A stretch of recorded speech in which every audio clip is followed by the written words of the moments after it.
വകുപ്പ് മേധാവിമാരുടെ പരസ്യ പ്രതികരണം വിലക്കി തിരുവനന്തപുരം മെഡിക്കൽ കോളേജ് പ്രിൻസിപ്പൽ. ചട്ടലംഘനം ഉണ്ടായാൽ കർശന നടപടിയെന്നാണ് മുന്നറിയിപ്പ്.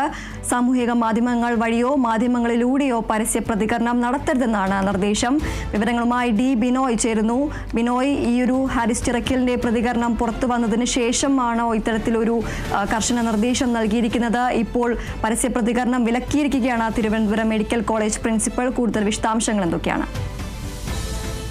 ഇന്നലെ വൈകുന്നേരമായിരുന്നു വകുപ്പ് മേധാവിമാരുടെ ഒരു അടിയന്തര യോഗം തിരുവനന്തപുരം മെഡിക്കൽ കോളേജിൽ medical college principal doctor P K Jabbar വിളിച്ചു ചേർത്തത്. ആ യോഗത്തിൽ വെച്ചാണ് ഈ നിർണായകമായ ഒരു തീരുമാനം അറിയിച്ചത്. ഏതെങ്കിലും കാരണവശാൽ വകുപ്പ് മേധാവികൾ മാധ്യമങ്ങളെ കാണുകയോ അല്ലെങ്കിൽ അവർക്ക് പറയാനുള്ളത് സമൂഹ മാധ്യമങ്ങളിലൂടെ പ്രചരിപ്പിക്കുകയോ ചെയ്തു കഴിഞ്ഞാൽ കർശന നടപടി ഉണ്ടാകും എന്ന ഒരു മുന്നറിയിപ്പ് ഡോക്ടർ പി കെ ജബ്ബാർ നൽകുകയായിരുന്നു. ഇതിനെതിരെയും ഇപ്പോൾ നിലവിൽ നമുക്കറിയാൻ കഴിയുന്നു പ്രതിഷേധം ശക്തമായിട്ടുണ്ട്. കാരണം രണ്ട് കാര്യങ്ങളാണ് ഇപ്പോൾ വലിയ തരത്തിൽ ആരോഗ്യവകുപ്പിന് തലവേദനയായി മാറിയിരിക്കുന്നത്. ഒന്ന്, ഡോക്ടർ ഹാരിസിൻ്റെ തുറന്നു പറച്ചിൽ, അതായത് ശസ്ത്രക്രിയാ ഉപകരണങ്ങൾ ഇല്ലാത്തതിനാൽ അത് അല്ലെങ്കിൽ ആ കാരണത്താൽ പലപ്പോഴും ശസ്ത്രക്രിയകൾ മുടങ്ങിയ ഒരു സാഹചര്യം തിരുവനന്തപുരം മെഡിക്കൽ കോളേജിൽ ആശുപത്രിയിൽ ഉണ്ടായിരുന്നു എന്ന് പറയുകയും അതേ തുടർന്ന് അതിൻ്റെ ചുവട് പിടിച്ച വലിയ തരത്തിലുള്ള വാദപ്രതിവാദങ്ങൾ ഏകദേശം 2 മാസത്തോളം ഇതുമായി ബന്ധപ്പെട്ട വാദപ്രതിവാദങ്ങൾ നിലനിൽക്കുകയും ചെയ്തിരുന്നു. ഇത് ആരോഗ്യവകുപ്പിന് വലിയ തരത്തിലുള്ള തലവേദന ഉണ്ടാക്കി. പിന്നീട് ആരോഗ്യവകുപ്പും ഡോക്ടറുമായി നടത്തിയ ചർച്ചയ്ക്കൊടുവിലാണ് ഇപ്പോൾ ഒരു സമവായത്തിൽ അത് എത്തിച്ചേർന്നിരിക്കുന്നത്. എങ്കിലും അദ്ദേഹം പറയാനുള്ളത് പറഞ്ഞുകൊണ്ടേയിരുന്നു. കഴിഞ്ഞ ദിവസം ഡോക്ടർ വേണുഗോപാൽ അദ്ദേഹം മരണമടഞ്ഞിരുന്നു.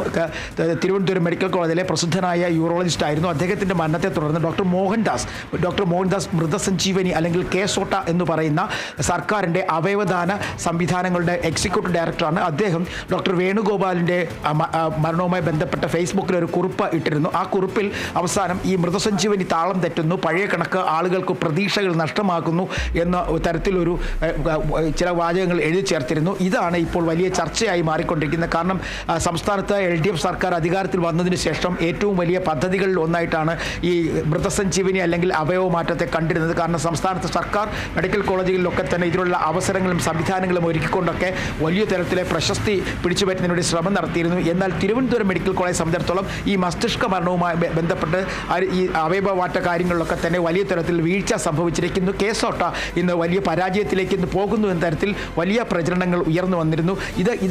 ഇതൊക്കെ തന്നെ അത് ചർച്ചയായി വരികയും ചെയ്തുകൊണ്ടിരിക്കുകയാണ്. ഈ സാഹചര്യത്തിലാണ് ഇപ്പോൾ ഈ വകുപ്പ് മേധാവിമാർക്ക് ഒരു നിർദ്ദേശം doctor P K Jabbar Thiruvananthapuram medical കോളേജിലെ പ്രിൻസിപ്പൽ നൽകിയിരിക്കുന്നത്. ഇത് KGM-CT മുന്നിലേക്ക് ഇത്തരം നിർദ്ദേശങ്ങൾ പുറപ്പെടുവിച്ചത് KGM-CT മുന്നിലേക്ക് വരാനുള്ള സാധ്യത നമുക്ക് തള്ളിക്കളയാനാകില്ല. കാരണം പലതരത്തിൽ ആരോഗ്യവകുപ്പുമായിട്ട് യോജിച്ചു പോകാൻ കഴിയാത്ത പ്രതിസന്ധികൾ ഡോക്ടർമാർക്കുണ്ട് എന്ന് പറയുന്നുണ്ട്. കാരണം ഈ പറയുന്ന ഡോക്ടർ മോഹൻദാസ് ആയാലും ഡോക്ടർ ഹാരിസ് ആയാലും ജനകീയരായ ഡോക്ടർമാരാണ്. നേരത്തെ ഞാൻ പറഞ്ഞ ഡോക്ടർ വേണുഗോപാൽ ഉൾപ്പെടെയുള്ളവർ അവരൊക്കെ ജനകീയരായ നേതാക്കളായിരുന്നു. വീട്ടിൽ ചികിത്സാ സംവിധാനങ്ങളൊന്നും ഇല്ലായിരുന്നു. പകരം ആശുപത്രിയിൽ പരിപൂർണമായ സമയവും രോഗികൾക്ക് വേണ്ടി ചിലവിടുന്ന ഡോക്ടർമാരായിരുന്നു. അപ്പോൾ ഇവരുടെ തുറന്നു പറച്ചിലുകൾ, ഈ ജനകീയരായ ഡോക്ടർമാരുടെ തുറന്നു പറച്ചിലുകൾ വല്ലാതെ ആരോഗ്യവകുപ്പിന് ബുദ്ധിമുട്ടാക്കിയിട്ടുണ്ട്. അതുകൊണ്ട് തന്നെയാണ് പി കെ ജബ്ബാർ ഇന്നലെ ഒരു അടിയന്തര യോഗം വിളിക്കുകയും ആ യോഗത്തിൽ കൃത്യമായി ഈ ഡോക്ടർമാർക്ക് നിർദ്ദേശം നൽകുകയും ചെയ്തു. വകുപ്പ് മേധാവികൾ എന്തെങ്കിലും പരാതികളുണ്ടെങ്കിൽ അത് പ്രിൻസിപ്പലിനെ അറിയിക്കുക, അതല്ലാതെ മാധ്യമങ്ങളിലൂടെ പറയുന്നതിനോടുള്ള വിയോജിപ്പ് കൃത്യമായി അറിയിക്കുകയും ചെയ്തിരുന്നു. അതിനുപരി